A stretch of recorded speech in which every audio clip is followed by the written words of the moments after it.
You are Oh, here we live. go. Here we go, Kyle. I think It's it's working. I been want to. Okay, it's working now. yeah, so All it's right. been like 2-3 weeks.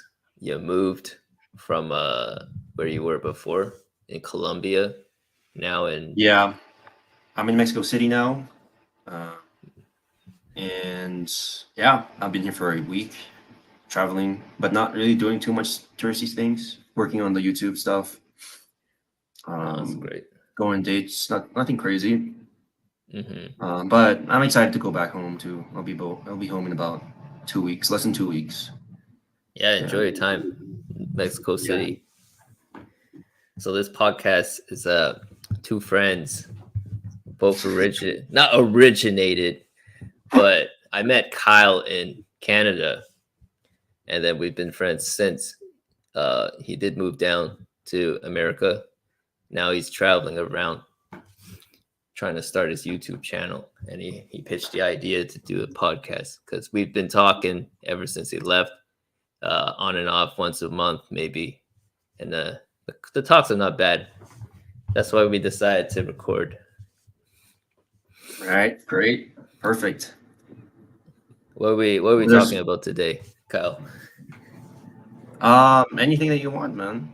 Eh, did you have a talk about um, something more personal or a little bit more on the dopamine side of habits? Yes, because I'm reading this book called Dopamine Nation. The author escapes me, but there's some nice points here. And the reason why I wanted to read this book is because I I got into weed at the tender age of around 28 to now 30 years old for me, and I was a little worried if I would get addicted to it, something like that. And there's a lot of great points that I will share later on.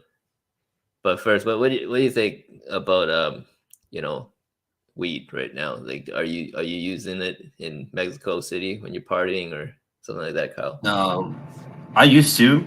I think that was kind of my vice. I didn't really go out partying too much. I didn't really drink too much. I get drunk too easily. But I Hmm. think I used weed because it was fun for sure. And I kind of just wanted to numb out. Um, but after a lot of things that happened, namely with my last relationship and I guess stress from jobs, I got very bad panic attacks and anxiety. Hmm. So after that, I just stopped. Weed is interesting because a lot of people would say, or at least what I used to believe, oh, it's fine. It's not that bad. It's probably one of Hmm. the it's one of the least worst drugs out there compared to whatever, I don't know, ecstasy, all the hard drugs, meth, whatever, cocaine. Hmm. Hmm. Um, but I'm like, sure, it's kind of one of the more socially acceptable ones. But there's definitely a big con that people don't think about. It just makes you content. It made me content. It made me. It was a way. It was an action towards my problems, which temporarily relieved what I felt about them, namely the negative emotions. Hmm. Hmm. And it made me feel like I was doing something to alleviate my problems when in reality I was not. It's just, it's another quick fix. Um, yeah, that's my brief thoughts about that. Hmm. So what I'm hearing is that when you were using weed, the objective was like uh, some enjoyment, but then what I'm hearing too is that another objective would be to calm down anxiety or boredom. Is that right? Yeah, a lot of it was boredom. Mm. Like, oh, I'm bored. Oh, seems like it's a fun thing to do. I think it definitely depends. It's one of those hard things where you say, ah, it's fine. I'm not doing it that much. Some people do it every day. I only do it twice a week, once a week. But then it's just rationalizing where do you really want to use that reasoning and intention as it's not that bad as a way to justify your own actions and behaviors, even though a part of me knew it wasn't completely healthy. But then again, I don't want to come out and say, oh yeah, you shouldn't do weed at all. It's really bad. It's hard to say where you cut the line, where you draw the line. Like, oh boy, how do you really decide how much is enough for you or what's good for you? Yeah. It's nice to have those conversations. Like, sure, if you have conversations like your intake every week, it might be like, oh, is this the thoughts of an to be addict or a drug user? But I think these thoughts are necessary.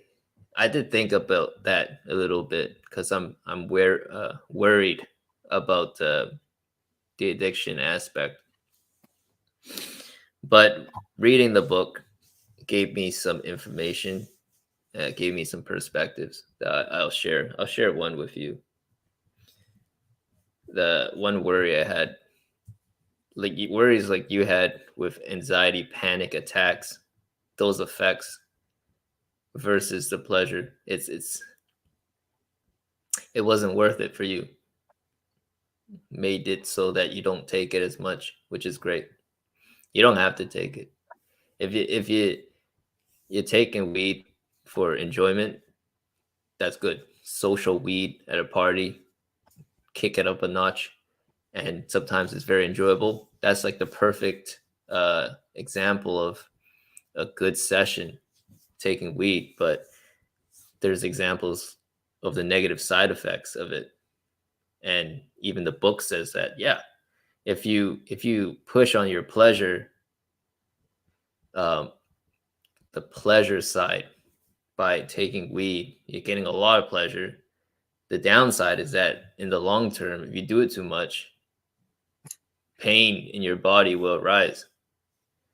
It's a theory that she had, or maybe it's not a theory, maybe it's based on science, because supposedly the place where you receive pain and pleasure in the brain is the same place, the same location. So maybe one affects the other, is what they're saying. It's kind of weird how, because you were saying, taking some weed sometimes is great. Sometimes panic attack happens, anxiety, your heart rate, like something inside your body. There's some pain, there's some worries. I think it's because of that location in the brain. It affects that location. Wait, what do you think about that, Kyle? I'm more curious to why you wanted to talk about weed specifically because it is getting too like too theoretical. I want to know your lived experience with it, so I know I can like okay, so Fair. So for me, I did get one panic attack. I didn't like it so much, but that wasn't the thing that scared me. One thing that I got from it, I was doing weed the same as you, once to twice a week, but I was doing it consistently. As before, I wasn't doing consistently. There was no schedule. I was thinking, oh, I want this in my life, this kind of like the addiction talking. But the negative side effect was that I had this overall dysphoria in my life where usual things that gave me joy or invoked emotions in me was not there anymore. And I was wondering, is it because I'm older now that I'm emotionally regulated? Or maybe it's the weed, because that's the new thing in my life. So right now, I'm a week in without doing it. And, well, might just be a placebo because I'm reading the book. But I'm like, oh, I'm gonna stop for a month to fast a bit on that dopamine intake, and hopefully that would change it so that I can feel things more again. That's the thing that was negative for me. I felt like things were different. Like I talked to in a previous talk that we haven't recorded, that I didn't feel things as I once had 10 years ago. I wondered what it was. I think it could be the weed. So yeah.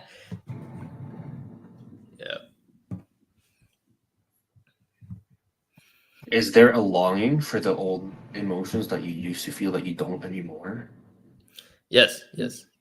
There's desire to get that back, and right now I'm pretty certain that lowering this intake of weed, regulating fasting for a month before coming back to say if I want to do it, or how should I do this substance if I do think about doing it.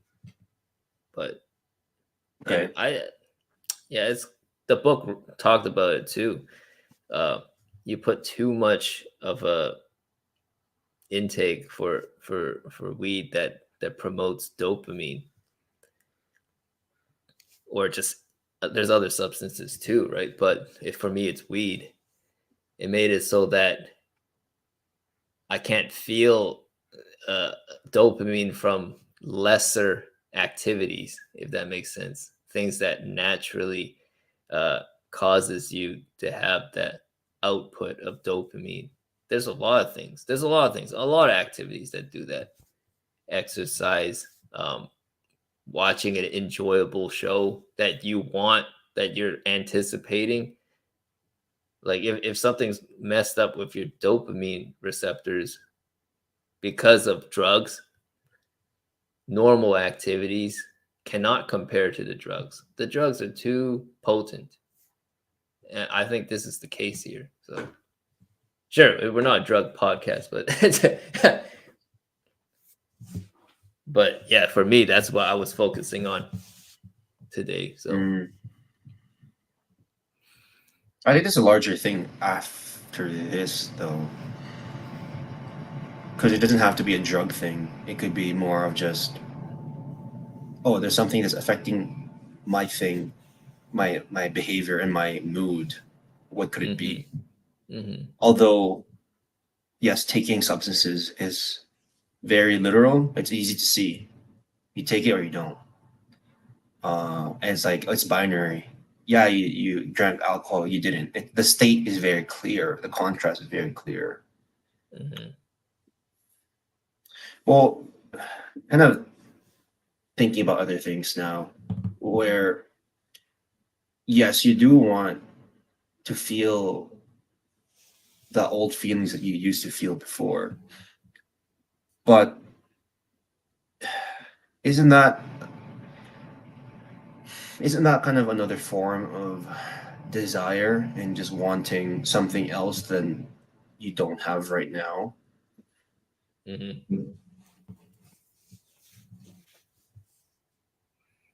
Because we've also talked about this before, where we want more things. We want, and it's normal to want more things, more money, better job, better relationships. But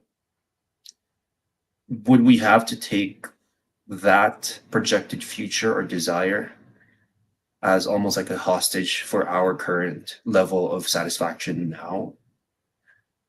Let me know if I'm getting too off. What I'm hearing is that there's better desires to have. No. Is that right? No. No, my point is, what if you never have those desires? Or what if you never have those desires fulfilled? Then if I never get that satisfaction, what would I do then? Is that the question? Yes. How would that affect your life? Would you just be eternally dissatisfied? Yeah, if I dwell on that and it never happens, what happens then, right? Yeah, I didn't think of it that way. Yeah, what if that's how an addict thinks too? They don't want to feel what you just described, and there's something to take my mind off that. What if that's the troublesome state of mind to have? I could see that, Kyle. Because it's I kind think I of agree hard with you to, there. Yeah. yeah, because okay, this is all very theoretical, but it kind of reminds me, you definitely, and I definitely relate to the usage of that, especially when we were younger as adolescents. Adolescents. Hmm. There's definitely, I think, a big factor of that too is kind of that youthful enjoyment of, oh, that was my life before as a kid. There was no worries back then, or there was not as much responsibility back then. Like, I think we both yearn for that childlike state of, I just want to play, I just want to hang out with my friends, and that's it. Life was good. But also at the same time, it's kind of like a losing game. I think where I think our minds will always be the one conjuring better things that we thought how it was before. Then sure, maybe you get a slice of that pie that you used to feel before. Then what? You're gonna want to feel it again. Let's say you feel it again. Oh yeah, I love that feeling. Then again, then you get that desire to do it again after maybe a few weeks or months. Then now what? You just keep chasing. We just keep chasing that desire that we have and keep filling it. Then Hmm. what? And it's also kind of similar or parallel to the loss of our youth.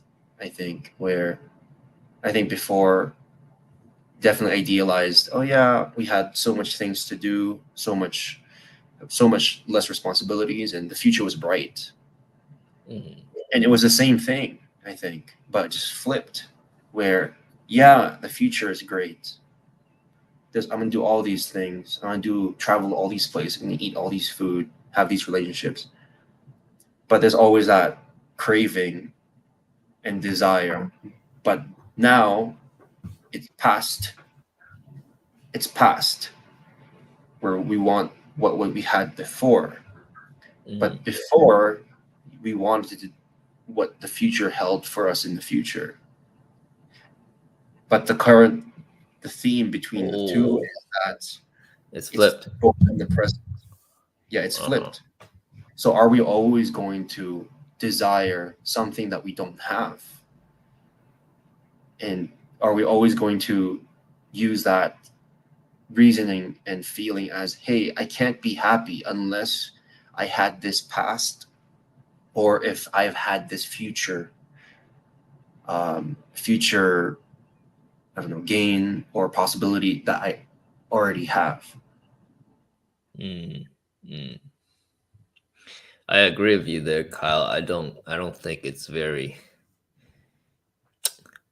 I don't think it's worthy of the our concentration to have that yearning to be, we think about it every day or something like that.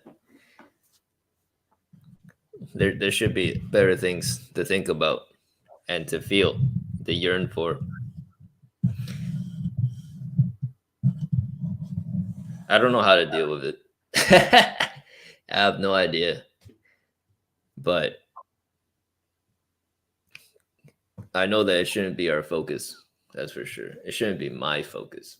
I don't think you have the same level of yearning as I do on that topic, at least. So Why do you think you have this yearning? I think it's what you just said. It's a loss of youth. I was thinking about it just now. Like, oh, it was so good. I'm trying to replicate the same experience where I had that feeling, that release. I'm not a science man, so I don't know particularly. Even science guys, they don't even know, like, oh, what's going on up there, how we're feeling. Like, it feels like I know a little bit more if you read a book, like, oh, we have these chemicals. These chemicals do this, but in the end, we're just shooting in the dark with that. Anyways, tangent aside, I agree with you there. Maybe I'm just being vulnerable with that part. I could see that, because I'm 30 now. You're going to be 30, but I wonder if you have that loss of youth. I feel like you don't. I feel like there's a lot going on in your life.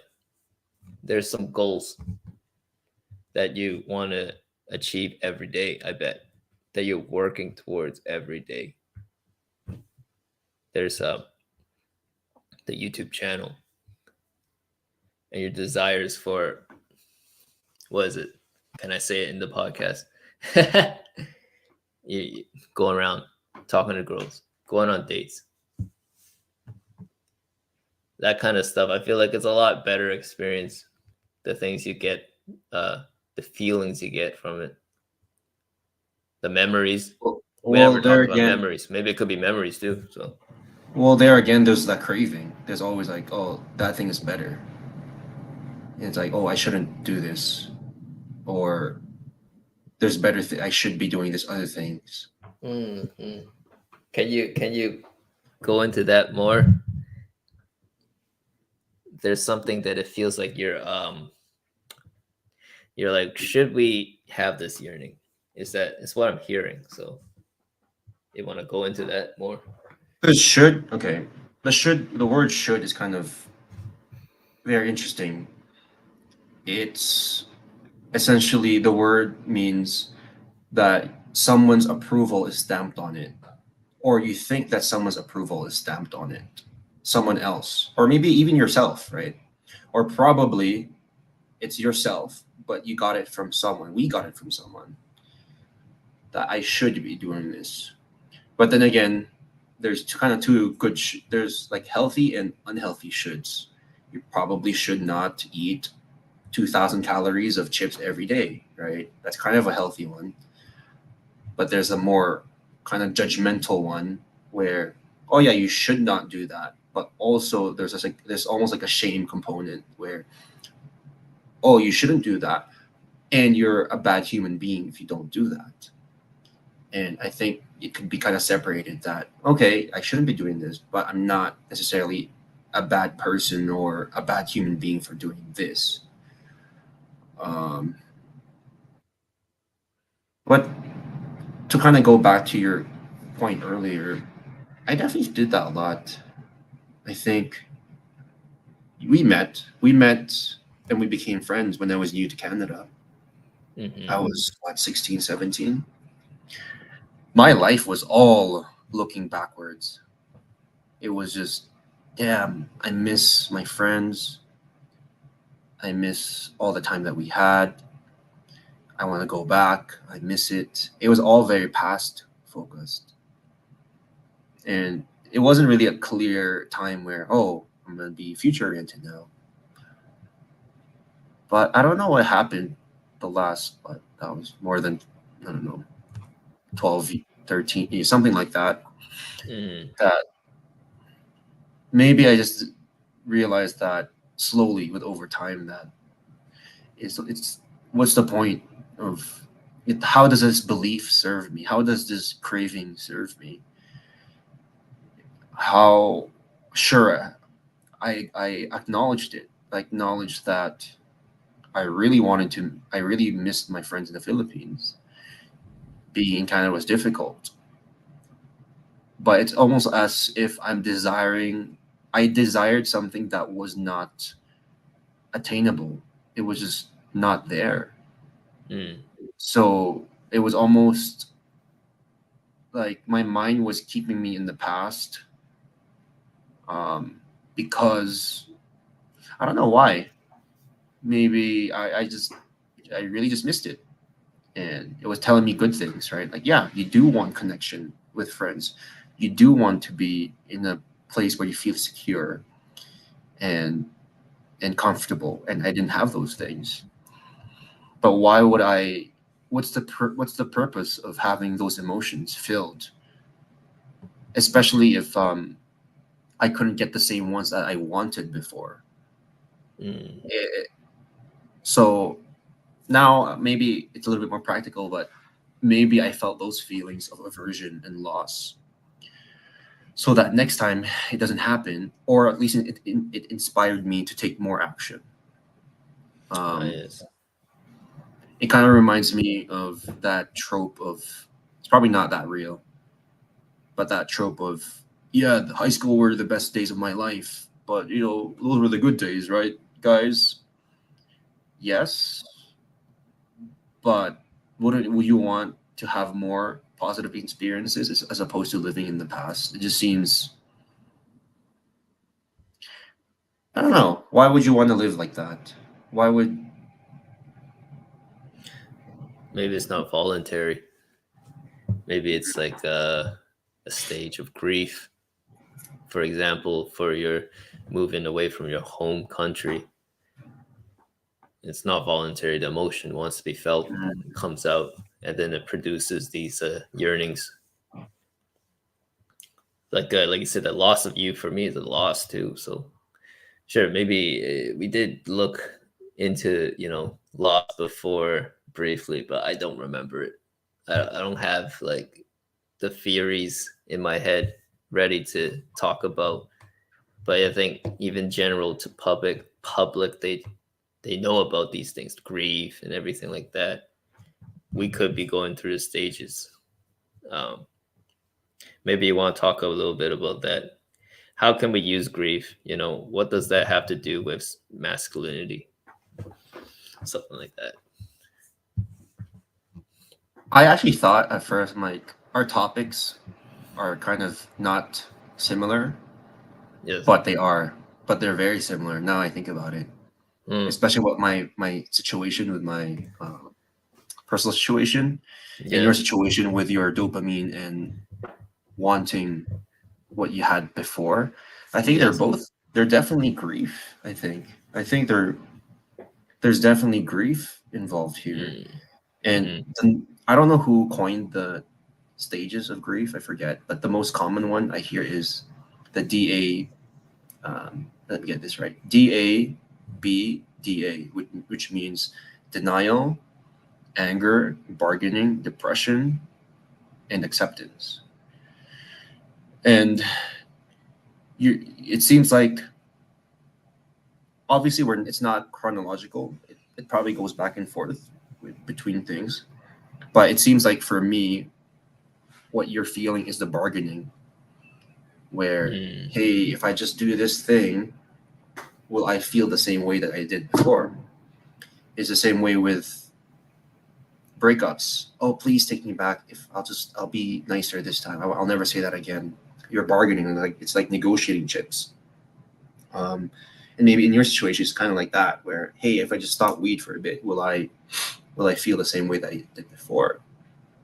Um, and yeah, that's what I felt too. Where, oh, maybe I should have done this instead. Um, I should have I should have appreciated more. All those things. But yeah, it's a complex process. Grief, I think it's, and maybe that's what we want to end up in, the acceptance part, because that's why I kind of alluded to earlier, especially craving something more in the future and in the past, where, okay, we want those, but if we can't have them, what can we do but to realize that we can't, and it's not a big deal. Well, maybe not, it's not a big deal, but it's just the way it is. Like, for example, it being a big deal is our mind putting a value judgment on it. If it's big or small or any adjective, it's contrast. But maybe it's just there's nothing to do but to accept. mhm. And that definitely takes a long road, because there's definitely grief every day. It doesn't have to be with just youth or personal stuff, breakups, just every day. It's an uncomfortable thing. Mm-hmm. No, I agree with that. I agree with that. Yeah, I like what you simply said too. At one point, you accept it. That's it. You accept that there's not much you can do. You move on. Sure, if we said that, no one would be writing books, right? But that's the truth. That's exactly the way that things go. And to put it simply, but there's a lot of nuances in between that you might have to jump through the hurdles, the hoops to actually get to acceptance. Maybe that's what they're saying. I feel like that's not true for everybody. Could just be romanticism, like a TV show and everything. It's more satisfying if you see all these episodes leading up to the finale instead of one boom, boom, boom. You meet the man meets the girl, they get married happily ever after.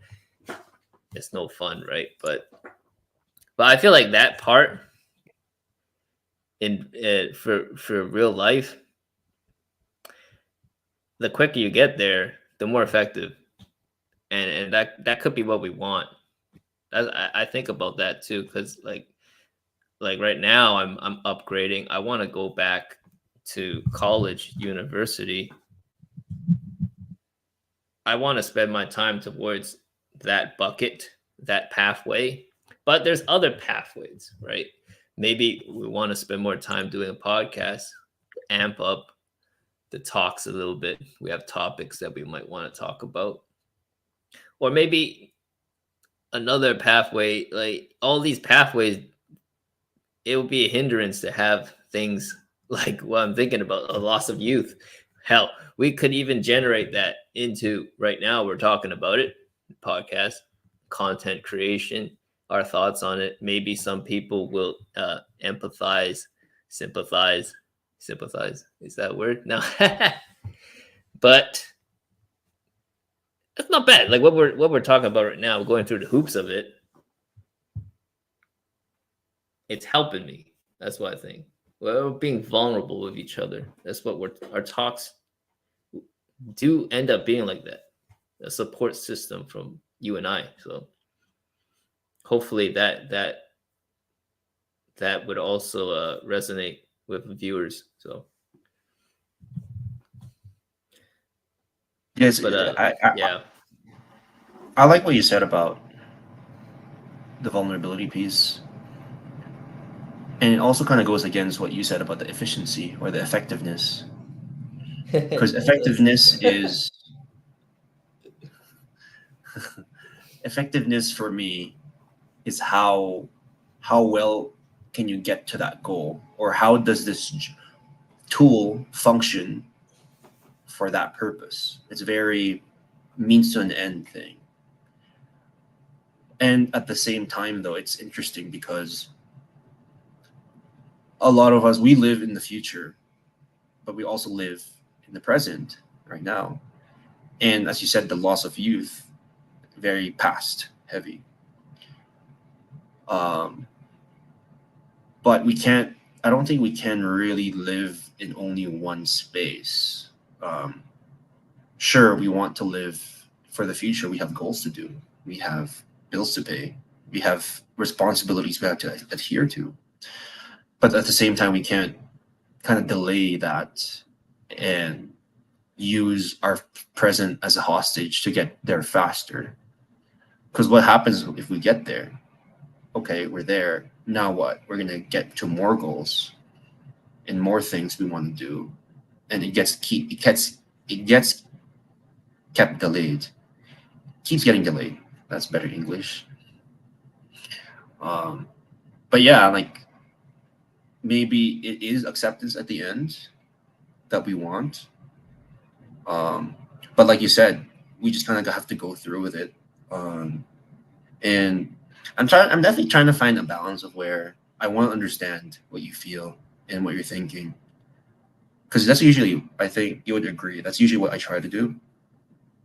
But at the same time, I don't want to be too, oh yeah, I just want to hear what you think and not going to tell you what my opinions are.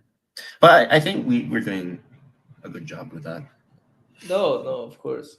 Of course, I want to hear your opinions, obviously. So there's I value the opinions that you come up with. I was thinking about this metaphor to this part when it comes to being vulnerable, going through the hoops versus a simple, effective way like, oh, you recognize there's nothing you can do, or that it's not a productive desire to have, you discard it, you accept it. That, there you go, bim bam boom, right? But it's like you're dating, Kyle. You meet a girl, you want to take her to bed. Take her to bed. But you told me before the connection, the banter, the chase.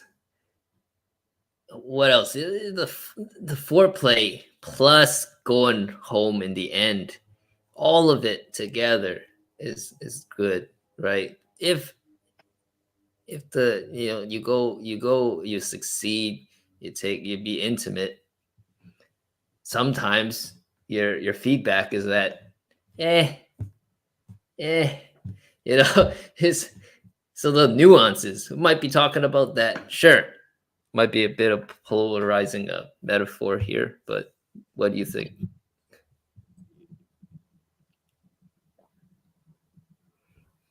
It kind of goes back to what I was saying earlier, I think, where I'm probably butchering it, but the Buddha said 3 things. Life is unsatisfactory. Life is impermanent. Life is impersonal. And it goes back to the craving, where I think, and to apply what the Buddha said, it's unsatisfactory. It's never really as good as you think it will be. And I think when people hear that, it's kind of a depressing thought, right? The unsatisfactory, impermanent, life's so short, it's never going to fulfill you. Things are impersonal. But I think for a deeper investigation of it, the more we realize, or I realize, that it's unsatisfactory, the more, okay, I'm not going to need to fulfill that craving as much, because it's just another craving that it needs to be fulfilled. Just like eating food. I kind of look down on people who, oh yeah, this food is so good. And like, it's just food, dude. Like, come on, chill. It's just food. It's just food. Like, yeah, it's good. It's good, but it's all right. It's all right. Like, I enjoy it, but I'm not gonna attach myself to the idea that once I do this thing, go on dates or food, fulfill my desires, that it will satisfy me. Yes, it sounds depressing, but I think it's more of the way I see it. It helps me kind of realize that, yeah, it's not that good. I'm not gonna crave it that much. You and I were very similar, Kyle. Very, very similar, because like I mentioned in the beginning of our stream, right? That I don't feel things as intensely as I did before, and there was loss towards that. But I did not mention that there's also a benefit, and that benefit is that there's desires, there's goals that you have yourself. You can focus on them more because you're not wrestling with your emotional state. I did before, like 10, 20 years ago. Not 20 years ago, but yeah, 20 years ago. But I would be regulating my mood.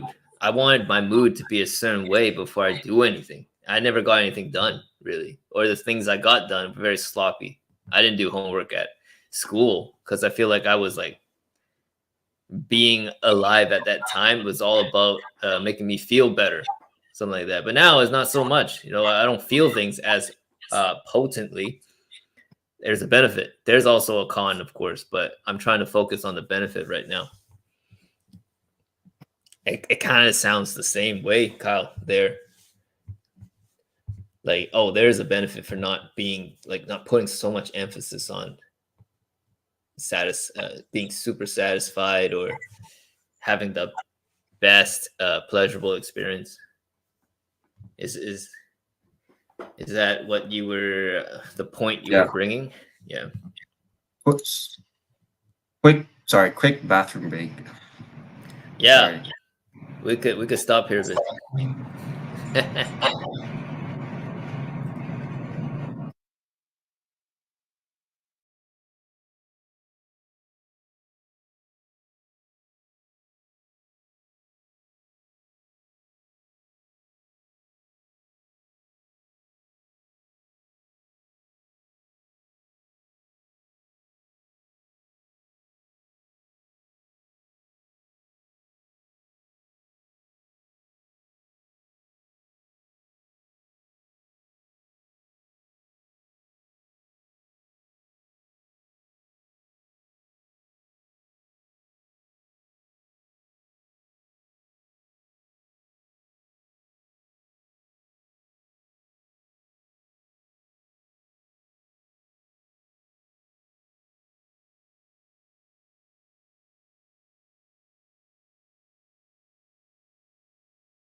Yo.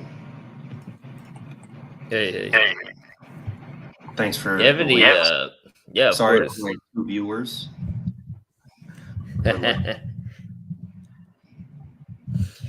I feel like now at 40 minutes, it's not too bad. We kind of fleshed it out a bit. No, I have a lot to say from what you said. Oh yeah, let's keep going. Yeah, but I probably have to have a hard cutoff in about 30 minutes. It's fair. But we still have a lot of time. Good. So, what you said, bueno, as the Latinos would say.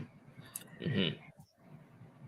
People tend to overemphasize one side of the coin when they make choices. Usually it's the loss, right? The cons. Oh, I shouldn't do this thing. Or too much of the good side. Oh, it feels good, so I'm going to ignore every other thing that's negative about it. And that's kind of what we were talking about, that it's just unbalanced. And I think it would do us definitely a benefit if we kind of step back and see it for what the actual consequences will be. But it's hard to do that because we're usually attached to one of the ideals. It's always going to be something about the benefit that's probably quick and easy and fast, and usually it's a low cost. That's like porn, right? Porn, weed, I don't know, watching TV. It's fast, quick, easy, but low cost, effortless. Or the flip side, low perceived benefit, or at least in the short term, but probably high benefit in the future, and high upfront cost in the now, especially pain in the now. There's probably things that are more fulfilling, things like meditation, going deep into a practice of some kind, music, art. It takes a while. Making money, it'll take a while, but we're just kind of wired for the future, or at least the present, because we don't want to feel negative emotions now. We probably want to delay future benefit. We always pay for something, the now or later. It's always something. Mm-hmm. So that's the two things, the two sides. But also to what you were saying earlier about how before you wanted to feel good, or we wanted to feel good. And it's normal to want to feel good. That's not a bad thing. But I always like to talk about this, where the masculine, I got this from my YouTube friend Kevin, Beyond Self-Improvement. plug. The masculine, and I think you're leaning into this more now, Gary. The masculine is the achiever, the doer, the disciplinarian, the powerful. Well, not powerful, I don't know. The limitless, this guy, the overcomer of obstacles, the doer of challenges. And now you're leaning into this more, especially with your wanting to go back to school, upgrade, take classes, upgrade your ability to provide for yourself and your loved ones. And on the flip side, there's the feminine, which you probably felt more before, which was, I want to feel good now. I want to feel good with my family, our friends, connection. Weed, I would even say that weed is a feminine thing. Not in a, oh, that's gay, but more of acceptance, enjoyment of now. And it's funny, dude. In Spanish, beer is cerveza. And in Spanish, there is the feminine and the masculine. It's embedded in the language. And beer, cerveza, is feminine. But no, why would you think it's feminine? Guys like beer. That's the norm, right? But yes, it's feminine because beer allows a lot of guys to relax, kind of enjoy the now, kind of be themselves a little bit more. Yes. The feminine is the acceptance, Mother Earth, nurturing, love, connection, enjoyment of art. So I think there's kind of two layers here. There's the feminine and the masculine, and there's also the loss of version of before, of the youth that we have, which are two different things. And maybe that's just what's happening, I think, which is a mix of both, where I think there's a loss of version of the youthful days, which everyone goes through, and the different scales that we're trying to deal with in terms of the feminine and the masculine. I like that. That was really good. Yeah, I do like to balance with what you call the masculine and the feminine side, where masculine side, I do believe you're right. I've been focused more on achieving good habits in my life when it comes to my work and increasing my technical skills in the field of my choice. And I enjoy it. It's great. I recognize that it's a day by day process. You can't just read one day, you know it all. Not likely. There's a lot of nuances. The knowledge compounds, and that requires discipline. Like delayed gratification, I didn't do that before. You're totally right there. It was all emotional regulation, having a good time. That's all the desires I had was about having a good time back then. What can I do with the money I made working at McDonald's? I'm gonna buy it something. I'm gonna buy this food over there. I feel really good doing that stuff, but my bank account does not feel good. There's nothing there. Like I don't think about money. I was putting my life on hold with that part. I was thinking, oh, and eventually a switch will happen, and then I will get serious with life, find a career, start making money. How did that switch ever happen? Eventually I did get a job full time in the field that I thought I wanted to go into. That was enough. Now I'm changing fields. But because of that switch, I don't know what happened. It's immaturity or whatever. But nowadays, I can't really appreciate art so much. I'm like, okay, it's nice. It's subjective. It's beautiful. But I'm not like I'm going out of my way to the art galleries or I'm looking at all these things. No, I'm looking at, I have these habits I've identified I want to do. You know, all these work requires time. I'm sacrificing the present time for future gain. I think it's worth it. But like you said, I'm putting a balance in, a little bit more percentage going towards my goals, the masculinity side, less percentage on the feminine. But it's not zero, that's for sure. Yeah. And I would say if it was zero, that would be not good.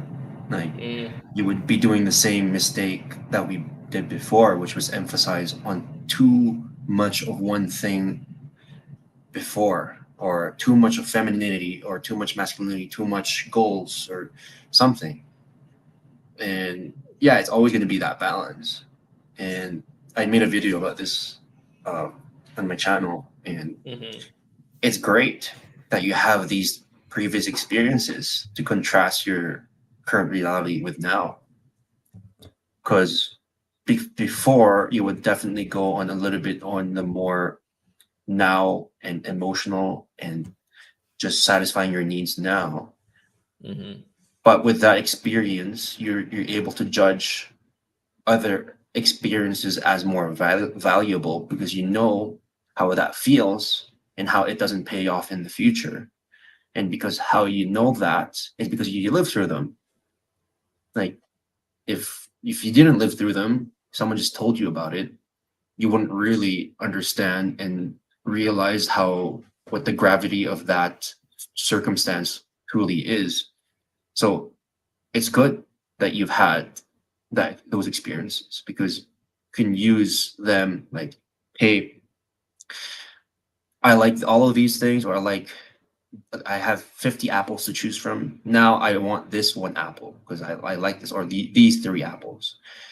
The existence of those other 47 apples, quick math right there, kind of helps us to determine how the other one fare in comparison to all the other ones. So it's nothing to be remiss about, I think. Yes, there's definitely that loss of youth component, which I think everyone goes through. And also at the same time, how can we use those past experiences that we have to better judge what we want our future to look like, without having to sacrifice our future enjoyment and well-being for how we feel right now.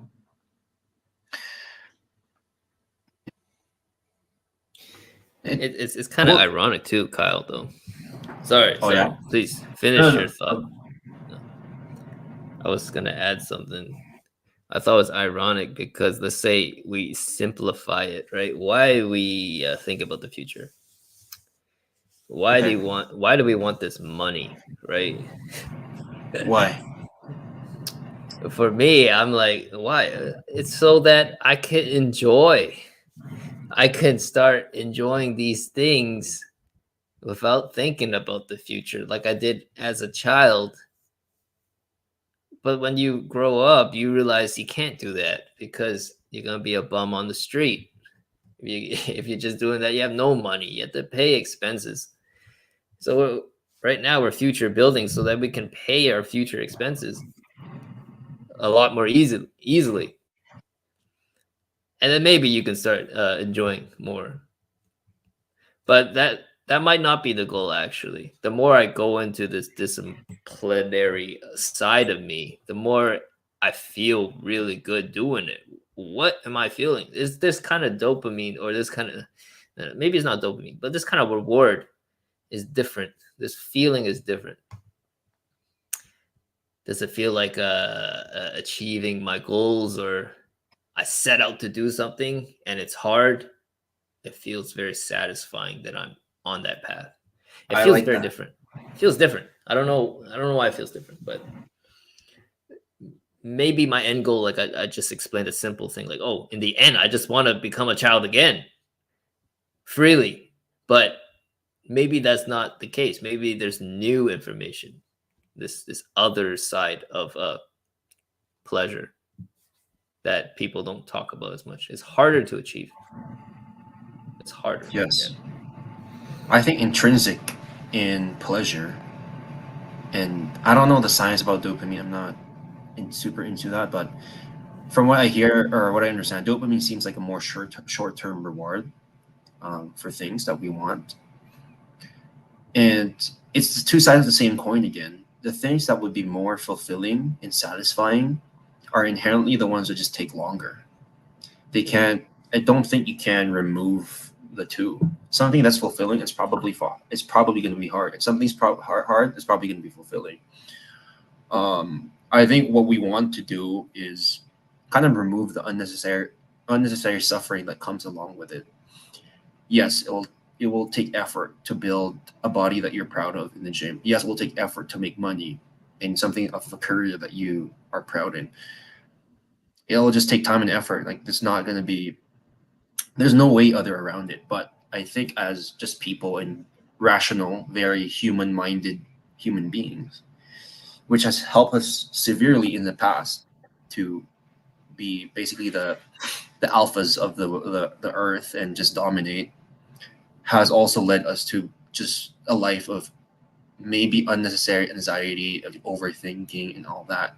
And I think the goal is to do the things that we want to do, to achieve, but not at the expense of unnecessary pain and suffering and thinking that we will experience, that we don't probably need to, because it's already hard enough as it is, right?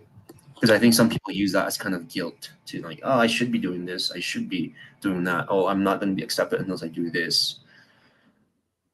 Yeah. It's Yeah. a good reminder. Good reminder for both of us with that part. Because we're on the path. We don't really need the reminders anymore. But might say for our podcast or stream, maybe it inspires others to talk about it a bit. So it's very nice to keep reminding both of us to keep chug along. I don't know what else to say about this. You got anything else to add, Kyle?